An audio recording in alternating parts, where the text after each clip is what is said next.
Manalangin. Ama naming Diyos na makapangyarihan sa lahat na may gawa ng langit at lupa at may-ari ng aming buhay.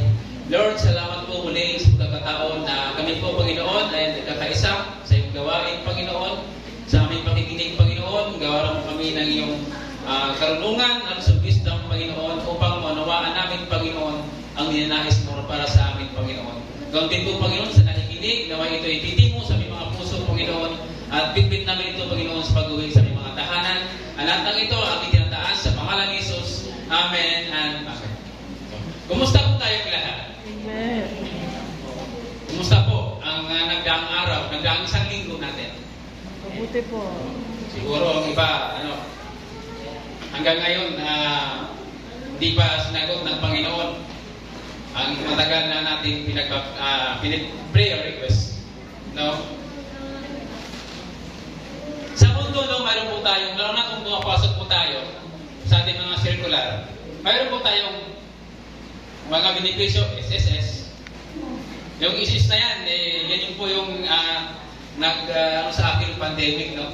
Nagbigay sila ng mga loan para maitawid lang. Bukod doon, mayroon din pag-ibig. Pag tayo pumapasok, lahat naman dito, mga pasukan ay pag-ibig. Yung pag-ibig na walang pagmamahal. Ano ba yun? Kung tayo po ay nagkasakit, mayroon po tayong PhilHealth. No? At isa pa, mayroon po tayong tinatawag sa DSWD na Porpis. Ano ba yung Porpis na yun? Ano yung Pantawid Pamilyang Pilipino Program sa DSWD? No? Malaki po ang tulong nito sa pamilya, ang buhay ng beneficiary nito. Ito ay tulong mula sa ating gobyerno o financial assistance para sa ating gobyerno. So, pero ito, mayroon po itong mga requirements or kwalifikasyon. Higit sa lahat, ito po ay may hangganan, kapatid. Itong Porpis na ito. Ako, nag-apply ako dito. Hindi, binigyan ako ng listahan. Nag-apply ako 2 beses, pero hindi ako pinala dito sa Porpis na ito. Kasi yung, si Ninang Nita sa Broadway, pinasulat niya ako, pero hindi naman po ako napili. No? Pero mayroon ditong kwalifikasyon o requirements. First, sa ating buhay Kristiyano, for us to win in life, ay may mga proseso tayong kailangan gawin, kapatid. Nasa memory yan ang process of winning people in Christ. Ito po yung pagkapatuloy natin sa ating wider. Ito po talaga yung purpose ng wider na ito. No? To winning people to Christ. So, sa processing ito, para tayong lahat ay beneficiary ng purpose na ito. No? Ang purpose na hindi nag-expire. No? At tawag requirements ay ang isang natanggapin po natin si Jesucristo bilang kanyang tagapagligtas. Kung sa mundo po may purpose, may Pantawid Pamilyang Pilipino Program, bilang Kristiyano, mayroon din tayong purpose, kapatid. No? Ang unang-una po dito, yung purpose na ito, yung plan. Yung pangalawa, yung problem. Yung pangatlo, provision, at pang-apat ay purpose. No? So ngayong umaga, tayo ay mag-focus sa unang P bilang isang Kristiyano, which is plan. Lahat tayo may plano sa buhay. Amen ko ba? Tayo ba naniniwala doon? May plano ba tayo? Plano tayo magkaroon ng bahay, mag-arang kotse. Di po ba? Lahat tayo ay umangasang ang planong ito ay nakakabuti po para sa atin. Di po ba? Wala naman tayong plano para sa ikakasama natin sa iba. Mayroon po ba dito nagplano na ikakasama sa iba? So, alamin muna natin, no, kung ano isipin mo ng plan. Sabi po ni Mr. Webster, sabi sa isang dictionary, it is a detailed proposal for doing something or an intention or decision of what one is going to do. Sabi ko nga kanina, tayo ay may mga plano. But are these plans are also plan of God for us? Kapatid. Kaya ang topic po natin ngayong umaga ay pinamagatan kong the plan of God. Yan po yung ating nakikita. Ano po ba yung plan natin sa binasa kanina? Anong sabi po dyan? For I know the plans I have for you, they are plans for good and not for evil, to to give you a future and a hope. Ang ganda po ng plano ng Panginoon sa atin, kapatid. Dito sa Jeremiah 29:11. Bagamat ang verse na ito ay ibinigay nila sa mga Hudyo, kapatid, nag-exile sa Babylon, nabihag sa Babylonia. Kung makatandaan po yung isang verse, diba?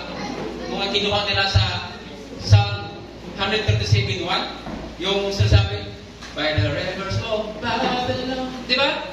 Doon kinuha po ito, yung awitin na ito. Natawing ano nila, kailangan nila matawid yung dagat na yon para sila po maligtas.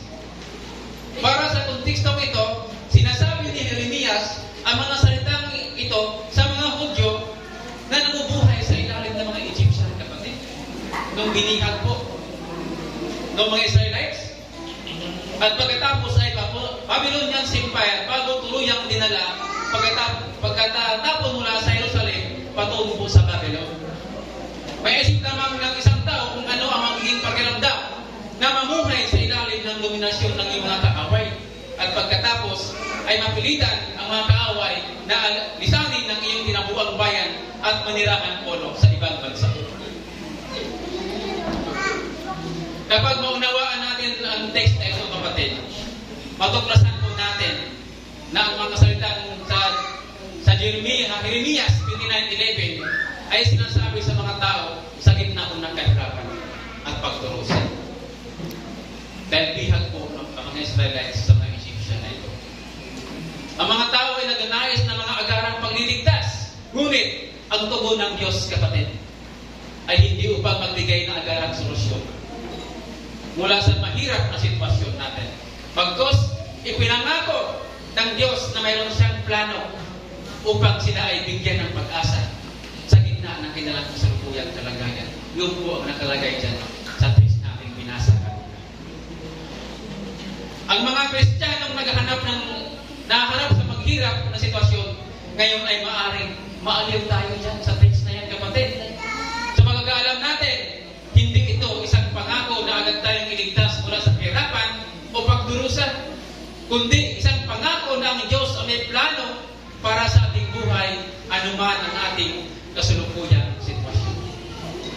Makagawa niya ang mga bagay na ito para umunlad tayo at bigyan tayo ng pag-asa at kinabukasan. No? Ang verse na ito ay nagpapakita din ng karakter ng ating Panginoon na siya ay mapagmahal at mabuti. Sabi dyan, they are plans for good and not for evil. Yun po yung plano ng Diyos para sa atin, kapatid. Malinaw pong sinasabi ng ating Panginoon, ang plans, may S, sabihin marami siyang plano para sa atin. Mahal tayo ng Diyos, amen po ba? Hindi po ba? Dahil mahal niya tayo, binibless niya tayo, at nais ng Diyos na magkaroon tayo ng masagandang buhay at masaya, kapatid. Bago pa man tayo isilang, mayroon ng maganda at maayos na plano ang Panginoon para sa iyo, para sa atin, at para po sa ating lahat. Ang gusto niya ay makasama tayo sa buhay na walang hanggan. Di po ba? Ang bawat isa ay may pangarap na mayroong magandang bahay, magandang kotse, lahat. Pangarap po ng bawat isa yan sa atin. Di po ba? Sabi nga doon sa ikalawang Pedro, chapter 3, verse 9, ang Panginoon na hindi nakapabaya sa kanyang pangako, gaya ng ginagala ng ilan, hindi pa niya tinutupad ang pangako iyon alang-alang sa inyo. Binibigyan pa niya ng pagkakataon ang lahat upang magapagsisi at tumalikod sa kasalanan sapagkat hindi niya nais na may mapahamak, kapatid. Kaya, ilid ko na po natin, kapatid, ang hadlang po ng plano ng ating Panginoon. Umalis na po tayo doon sa namuhay tayo sa kadiliman. Di po ba? Ito po yung napakagandang balita nito sa atin. Hindi pa niya tinutupad ang pangako iyon alang-alang sa inyo. Binibigyan pa niya ng pagkakataon ng lahat upang magpagsisi at tumalikod sa kasalanan. Sapagkat hindi niya nais na may mapahamak tayo. Di po ba? God is good. All the time? Yun. Nung tanggapin natin ang Panginoon sa ating buhay bilang ating tagapagligtas, you have become a God child, kapatid. No? Naging anak ka na ng Diyos. Plan. Ito ay isang leaders na bibigyan natin ng kahulugan ng bawat titik nito ngayong umaga. Na magandang plano ng ating Panginoon. Kaya mayroon tayong 4 na punto na pag-uusapan ngayong umaga, kapatid. Ano ba muna rito? P stand for perfect relationship with God. Nung si Adan at Eva ay nagkasala, kapatid, nung sinuway nila ang utos ng Diyos, ang tao ay nahihiwalay sa Diyos. At ang perfectong relasyon na sana ng tao sa Diyos ay naputol, di po ba? Naputol. Pero hindi nawala ang pagmamahal ng Diyos sa tao. Hindi ka man dumadalo sa gawain, hindi ka man umati ng prayer meeting, kung ano pa yung gawain, ang pagiging Diyos niya ay hindi mo nawala. Siya pa rin ang Diyos. Nais ng Diyos na magkaroon pa rin ng relasyon ang tao sa Kanya. Kaya yung ginawa niya, di po ba? Ibinigay niya ang kanyang bugtong na anak upang tubusin at upang mabuo na muli ang nasirang relasyon ng tao sa Diyos. Di po ba? Ano bang sabi dyan? Sa John, chapter 1, verse 12. But to all who receive Him and believe in His name, He give power to become children of God. Di po ba? Kung sino man ang tumanggap sa Kanya at naniwala sa pangalan niya, ay bibigyan niya ang karapatan ng pagkakataon na maging anak ng Diyos. Ang ganda mo nang sinabi dyan sa scripture na yan. Kaya naman tayo ay nagkaroon na muli ng relasyon sa ating Diyos. Kapag sinabing perfect, ito ay ang relasyon natin sa ating Ama. Siya bilang ating Ama at tayo ang kanyang anak. No? At perfectong relasyon ng Ama sa anak. So, yun ang nais ng Diyos sa atin. Yung po ang design ng gustong mangyari ng Diyos para sa atin. Magkaroon tayo ng relasyon sa Kanya bilang ating Ama at tayo bilang Kanyang mga anak. Yan ba ang gusto ng Diyos? Bilang isang magulang? Di po ba? Ating mga anak? Paano ba maging perfect relasyon sa ating mga anak? Ito ba yung sinusuway natin ating mga magulang? Di po ba? Kaya naman, paano tayo magkaroon ng perfectong relasyon sa ating Diyos Ama kung sa ating mga tatay o papa ay wala tayong maayos na relasyon? No? Ang relasyon po ng ito ay nagsisimula po sa ating tahanan. Hindi po ito nagsisimula sa ating kapitbahay. No? Magsisimula ang mabuting relasyon sa loob po ng tahanan natin. Mga kapatid, baka ito na ang pagkataon na umpisahan natin ang mag-build ng solid na relasyon sa ating tatay o papa, kung ano ang tawag po natin sa ating magulang. Dahil yun din ang nais ng Diyos sa atin. Hindi pwedeng sabihin natin na maayos ang ating perfectong relasyon sa ating Diyos Ama kung sa sarili nating pamilya ay wala tayong maayos na relasyon. Perfect relationship with Him. Yung pangalawa, it's God plan for you to have a perfect relationship with Him. Ang pangalawa, loving relationship with Him. Kapatid. Ano ba ang nagsabihin nito? Di baling sa akin, basta loving. Ang ganon. Loving relationship with Him. God has always loved you and He wants you to love Him back, kapatid. Sabi dyan sa Matthew, sabi dito, Teacher, which is the greatest commandment of the law? Jesus replied, love the Lord your God with all your heart and with all your soul and with all your mind. Kapatid, tatlo lang ang gusto ng Diyos yan, kapatid. Kung napapansin niyo. Love your God with all your heart,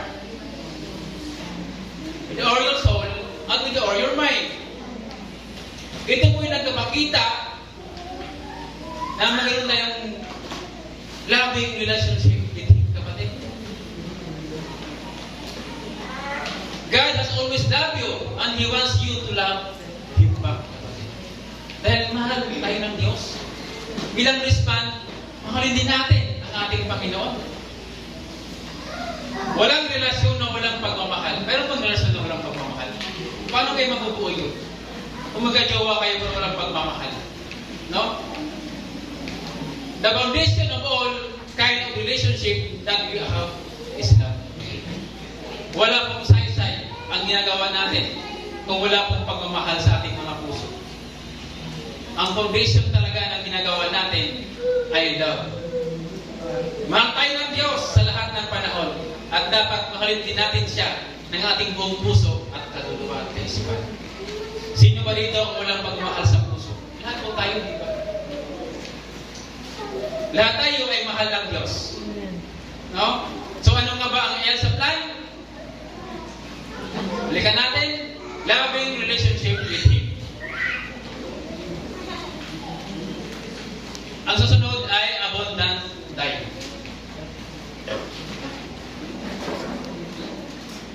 Sabi dyan, sa John 10:10, sabi dyan, say that the thief come not but steal, and to kill, and to destroy. I come that they might have life, and that they might have it more abundantly, kapatid. So sabi dyan sa Tagalog, dumarating ang magnakaw para lamang magnakaw, pumatay at manira. Naparito ako upang ang mga tupa ay magkaroon ng buhay, ng isang buhay na masagana at ganap. Isang buhay na mapayapa, maligaya at kontento. So hindi ito buhay na walang problema, kapatid. Andyan sa baba, this is not a problem-free life. This is a life lived under God's authority. Care, favor, and blessing. Minsan nga nakalugtong pala yan dyan sa scripture. Kaya hindi ang kasama, this is not a problem life. Nagkapromis mo kasi ako gumawa ng PowerPoint. So, isa din sa napakagandang plano ng ating Diyos ay ang magkaroon tayo ng new life. Sa aklat ng 2 Corinthians chapter 5 verse 17, sabi dyan, when someone becomes a Christian, he becomes a brand new person inside. He is not the same anymore. A new life has begun. Binago ka na ng Diyos, kapatid. Huwag mo nang balikan ang dati mo nating nakahiligan. I-let go mo na. Diba? Pag nag-sorry ka na, hindi araw-araw sorry, kapatid. Hindi ka tatanggapin niya. Sorry ka ngayon, lumugas, ginawa mo na naman. Hindi po ba? I-let go mo na. Kaya sabi dyan, maliwanag, when someone becomes a Christian, he becomes a brand new person inside. He is not the same anymore. Pinano ng Diyos sa umpisa pa lamang na tanggapin natin siya bilang ating tagapagligtas. Isuko at ipagkatiwala natin ang ating buhay sa Kanya. Kasama na natin ang banal na Espiritu upang bigyan tayo ng bagong buhay sa Panginoon. Ibigyan niya tayo ng kapangyarihan to see, no? Upang tayo ay mabuhay ng matuloy. So ano nga ba ang end sa plan of God? New life, kapatid. Magkaroon tayo ng bagong buhay na kasama siya at ang banal na Espiritu. Di ba napakagandang balita, no, sa ating naririnig? New life. Huwag mo nang balikan kung ano man ang ginagawa natin mo. Ay alam mong nandun ka sa kadiliman at alam mo na ang banal na kasulatan, ang foundation sa kanang Diyos. Huwag ka nang bumalik. Huwag ka nang umatras. Abanti ka na. Walang plano ang Diyos na masama para sa bawat isa sa atin. Minsan tayong tao, marami tayong plano. Hindi po ba? Sa pagsimulat ng taong ito, hindi po ba? Magkaroon tayo ng CFT meeting. Di ba? Ang plano natin. Saan nga ba yun? Sa Prayer Mountain. Plano natin yun. Pero hindi po yun ang plano ng Diyos. No? Kaya minsan ang plano na minsan ay hindi tulad ng plano ng Diyos sa atin. Di po ba? So itong taon na to, nagkaroon tayo ng bagong seguridad sa ating simbahan. Ilagyan natin ng mga grills. No? Kaya yung plan natin sa Prayer Mountain, dito ang ating tanong dito nangyari sa ating church. Kasi ito po yung plano ng Diyos sa atin. Maaaring hindi pa ito ang pagkataon na doon ganapin natin ang plano na ito. Hindi ibig sabihin na hindi matuloy ang plan na yun. May ibang araw na lang, ilang buwan, no? Ganun din po bawat isa sa atin. May mga plano tayo na sa tingin natin ay makakabuti sa atin. Yes, tama yun. Pero kung hindi po yun ang plan ng Diyos para sa atin, ay hindi po niya hayaan na matupad yun. Ayon po sa ating plan. Hindi po ba? Dahil ang Panginoon ay mas mabuti at magandang plano na nakalaan sa bawat isa sa atin. Dati po, ang plano ko magiging isang abogado. Oo, nagatunayan nga, may gusto magpaaral sa akin. Pero magkatrabaho ako sa kanya. Nag-intern na ako dun sa Southern Lady sa St. Joseph College sa California. Pero hindi po yun ang plano ng Diyos. Siguro kung nandun ako, siguro wala ako dito ngayon sa iyong karaman, kapatid. Sabi sa akin ng naging amo ko, kahit anong gusto mo, kahit anong doktor, abogado, ako mag-provide ng paggastos. Walang po ano, sa kanya ako magkatrabaho. Sa kanya ako uuwi. Pero hindi ko pinuntahan ng Diyos. Kasi ang gusto ng Diyos sa buhay ko, hindi ko hinanap ito eh. Na magbahagi pala ako ng salita. Ito po yung napakagandang decision sa buhay ko natin. Na magbahagi po ng kanyang salita. Kaya yung pagiging abogado, nagiging Christian po kapatid. Tunay nga po na nakapabless natin. Lagi nating tandaan ang mabuting plano ng ating Diyos para sa atin. Simula sa umpisa pa lang. Nasa simula unang gabaran ng iyong nanay, may plano na ang Diyos para sa atin. Diba? Pag nagtayo po tayo ng bahay, diba may plano? Ano yung mga kontraktor, diba? May hawak-hawak po yan na. Ang tawag doon, blueprint. Blueprint, di ko ba? Doon nila makikita kung ano nangagagawa. Di ko ba? Habang ginagawa yung building na yon, mayroon nilang hawak ng blueprint. Kasi kung wala po yun, putyo-putyo po yung bahay na yun. Kung ano lang po maisip na may-ari, ganyan gawin natin. May guide. Ganun din po sa buhay natin bilang Christian. Bago po tayo sinilang, mayroon po tayong blueprint. Alam na ng Diyos kung ano po ang plan niya sa atin. Kaya kung hindi ka sumunod doon sa plano niya, doon po gagawin po ang buhay natin, mga kapatid. Di po ba? We are all blessed to know what is the plan of God for all of us, kapatid. That new life and new beginning with God is truly amazing. Conclusion po natin, basahin po natin na sabay-sabay. He wants you to have a perfect and loving relationship with Him.